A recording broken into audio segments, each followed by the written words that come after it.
राम मंदिरामध्ये जाणारे देशातील एकमेव व्हीआयपी म्हणजे नरेंद्र मोदी अशी टीका संजय राऊतांनी केली आहे। मोदी रामाचं बोट धरून मंदिरामध्ये नेत आहेत, भाजपचं असं पोस्टर समोर आलंय, त्यावरून राऊतांनी टीका केली। तर राऊतांना पोटशूळ उठत आहे अशी टीका गिरीश महाजन यांनी केली आहे।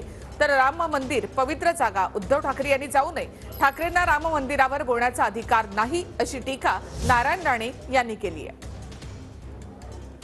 देशामध्ये फक्त व्हीआयपी आहे, त्यांचं नाव नरेंद्र मोदी।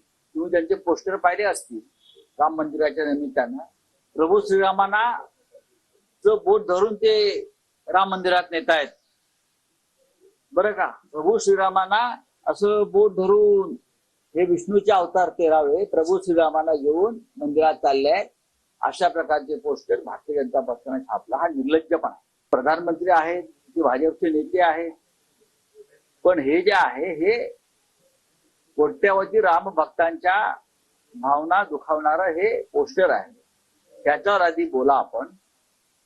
कोण व्हीआयपी, कोण सामान्य भक्त, याच्यामध्ये हा वाद नाही। सगळं चित्र बघून त्यांना माहिती आहे आता 22 जानेवारीला अयोध्येमध्ये प्रभू रामचंद्र हे मंदिरामध्ये विराजमान होणार आहे। संपूर्ण देश या प्रतीक्षेमध्ये आहे। संपूर्ण देशामध्ये दिवाळीपेक्षा मोठा सण त्या ठिकाणी साजरा केला जाणार आहे आणि म्हणून त्यांचं पोटशूळच उठलेलं आहे। त्यांच्या पोटामध्ये दुखणं हे साहजिक आहे।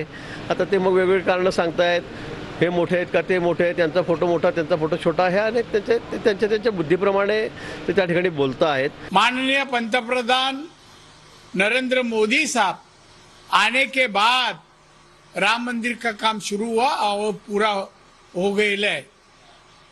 अभी 10-12 तारीख को उसका उद्घाटन है।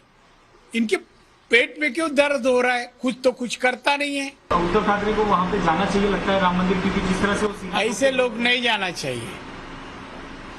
वो पवित्र जगह है, उधर अच्छे लोग ही जाएंगे, इस तरह पागल लोग नहीं जाए।